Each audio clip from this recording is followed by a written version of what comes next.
dan itu beliau sendiri yang minta dimakamkan di samping ibu di Garut. Jauh sebelum ibu meninggal juga.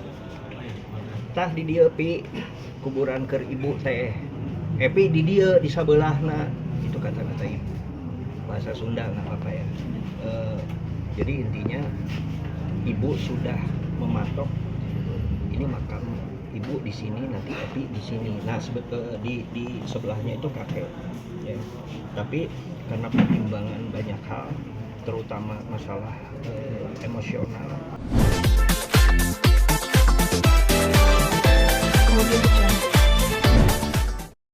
Ceritakan hari ini seperti apa sih sampai akhirnya kamu itu sendiri teman-teman media, terima kasih yang sudah datang ke sini buat mendoakan, buat melayat, mengantarkan pulangan Papa Fendi dari rumah sakit sampai sekarang di rumah duka, dan sampai besok yang akan dimakamkan pagi hari di TPU. Kronologisnya begitu cepat kalau kata dokter, karena penyakitnya karena berhubungan dengan alat yang paling vital otak manusia, sama kayak jantung. Tadi dijelasin sama dokter itu penyakit jantung, penyakit otak itu bisa tiba-tiba, bisa dalam hitungan detik, tidak sampai berhari-hari atau berbulan-bulan, itu disitu udah mulai keajaiban gitu. Apakah ada harapan? Dari pagi tadi jam 5:30 dapat kabar dari Kalibata menuju ke rumah sakit pusat otak nasional dengan kondisi tidak sadar. Itu maju lagi karena udah udah semoga cepat dipulihkan, hanya itu pikirannya.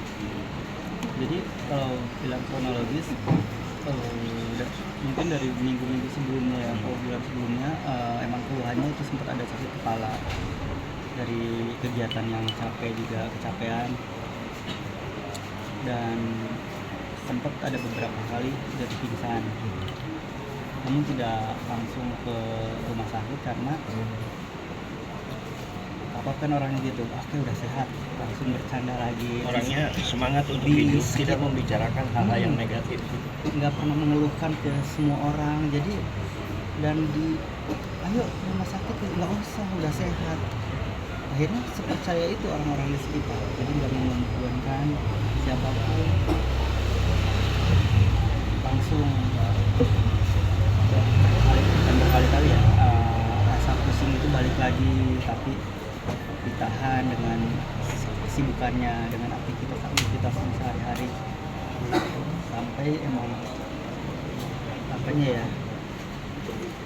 kejadian fatalnya tadi itu tubuh ketika, kalau kata Bunda bilang, ditemukan di bawah kasur gitu. Berarti kan dari tidur udah gelisah dan pingsan, jatuh ke bawah kasur. Ya kasur biasa, kasur spring bed yang biasa ya. Setinggi berapa sih?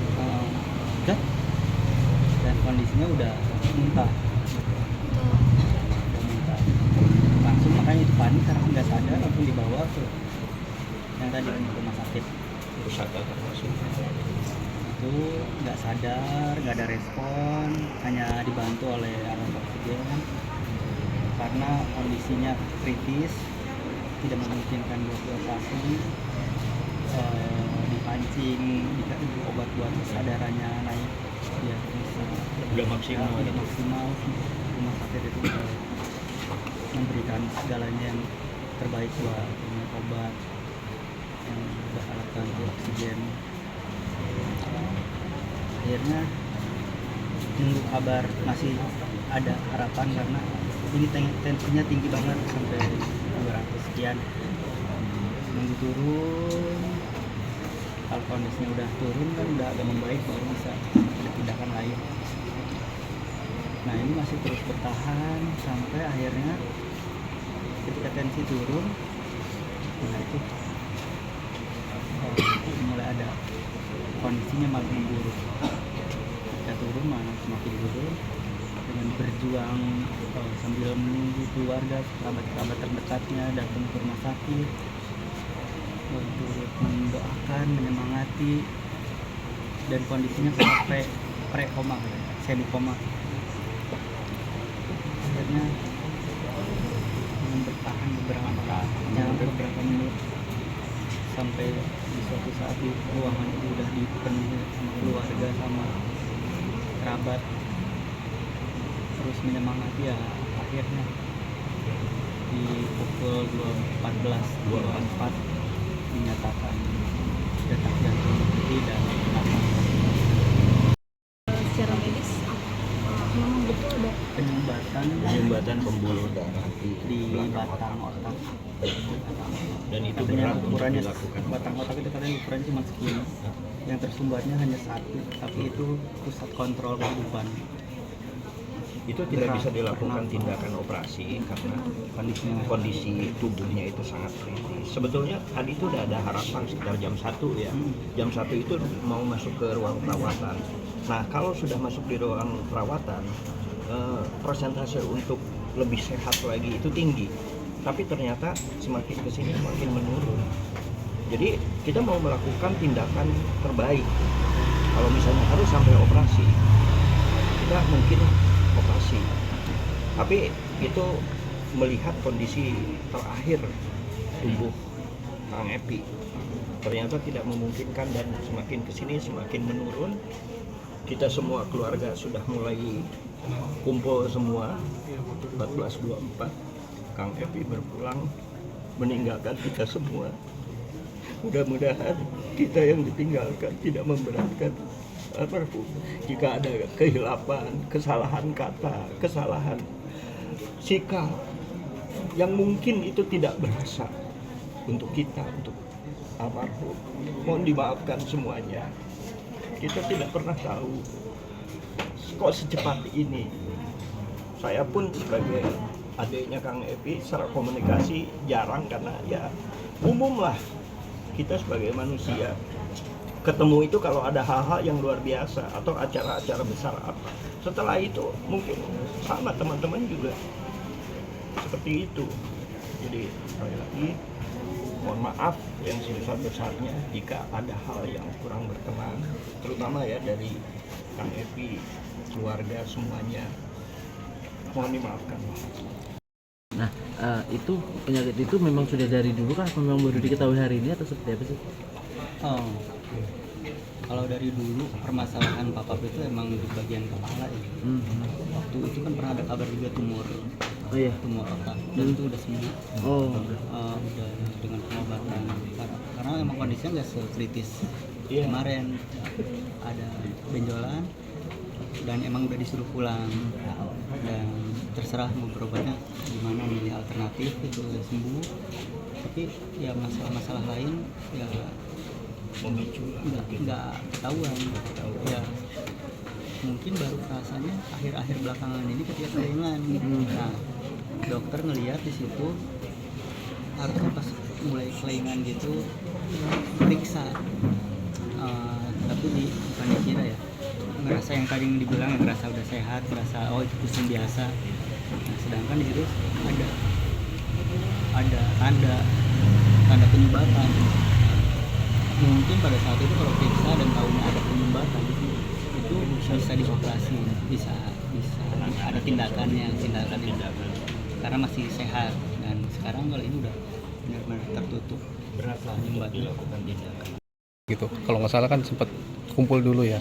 Sempat sadar Semalam ya sama anak-anak. Oh, malam ya jam 1. Anak-anak tuh bukan anak-anak saya maksudnya. Itu kan anak-anak warung ya. Saya nggak tahu kalau itu. Karena kemarin saya kebetulan kondisinya lagi di Jogja, ada acara. Baru datang pagi tadi jam 6 dapat kabar itu, belum sempat pulang. Masih dari jalan langsung ke Cawang tuh. Sempat pulang ke rumah. Jadi sekaget itu. Nah, kalau dengar kalau tadi dengar masalah ngumpulin anak-anak itu emang karena kan beberapa hari kebelakang itu sempat pingsan. Akhirnya kan ya udah jangan beraktivitas yang berat-berat, akhirnya istirahat di rumah. Nah katanya nggak tahu kenapa di malam itu pengen banget ke warung, terus tiba-tiba ngumpulin anak-anak warung ceramah di situ. Maksudnya lebih niatnya kan pengen evaluasi, yuk warung udah berjalan 3 bulan, kita ke depannya bagaimana, gitulah, lebih ke arah situ. Nggak biasanya katanya kayak gini. Nah pada saat itu emang pulang agak malam, sampai rumah sekitar malam jam 1 itu baru tidur, dan paginya itu jadi. Kalau apa yang diomongin nggak tahu, soalnya saya nggak di tempat. Pernah dan itu beliau sendiri yang minta dimakamkan di samping ibu di Garut. Jauh sebelum ibu meninggal juga. Tah di dieu pi kuburan keur ibu teh. Epi di dieu di sabelahna, itu kata-kata ibu. Bahasa Sunda nggak apa-apa ya. Jadi intinya ibu sudah mematok ini makam ibu di sini, nanti Epi di sini. Nah di sebelahnya itu kakek. Ya. Tapi karena pertimbangan banyak hal, terutama masalah emosional dan psikologis, Karin nggak mau jauh Kang Epi dimakamkan. Tadi meminta secara khusus ke saya untuk mengikhlaskan Kang Epi dimakamkan di Jakarta. Pilihannya di Kampung Kandang atau di Jeruk Purut. Tadi Bang Boy ini adik angkatan di IKJ, sekaligus juga sahabat teman, sudah mendapatkan tempat untuk peristirahatan Kang Epi yang terakhir di Jeruk Purut. Kronologisnya mungkin Bang Boy untuk teknis juga seperti apa kira-kira untuk besok? Ya aku tadi datang ke rumah sakit, Kang Epi nggak ada. Terus Karin juga sempat ngomong katanya pengen dikuburin deket Bang Yayu. Gurunya juga, abangnya juga, kelasnya di IKJ, tapi kita hubungin sampai upah masing lagi penuh. Nah terus aku nyaranin gimana kalau misalnya di dekat Mas Ena. Mas Ena kan salah satu gurunya juga, deket banget sama almarhum Kang Epi. Nah akhirnya coba telepon yang orang kampung ada, katanya udah ketemu. Ya, nolong dia nyaranin seperti apa yang saya saranin di Perut. Nah kebetulan saya kenal sama orang yang di situ karena ada keluarga saya juga, bapak saya di situ, om saya di situ, dia saya kenal sama yang urusnya, namanya Bang Roy. Saya telepon tadi udah langsung disiapin. Jadi alhamdulillah mungkin takdirnya Allah dia dikuburin dekat gurunya Mas Ena Altoyo. Gitu. Jadi besok tuh sebelum syukur lah. Ya, sebelum syukur alhamdulillah tempatnya udah siap, tinggal insya Allah dia masuk udah kita udah terus di Jeruk Purut yang di bawah tapi ya dekat pagi sore tuh di situ. Ya kalau masalah pemakaman itu selebihnya aku nggak ngerti ya keluarga. Kita juga sebetulnya untuk pemakaman menyesuaikan ya, karena ada mertua Kang Epi juga dalam perjalanan dari Ranau ke sini. Mudah-mudahan selisih waktunya tidak terlalu panjang dan kita memakamkannya selisihnya juga tidak terlalu jauh, kira-kira seperti itu. Kemudian untuk malam ini kita berencana untuk tahlilan untuk internasi. Kemudian selanjutnya berturut-turut selama 3 hari saja ya. Kalau misalnya keluarga mau 7 hari paling lebihnya keluarga. Kita pakai yang 3 hari. Insya Allah. Ini kan almarhum juga kan dikenal baik.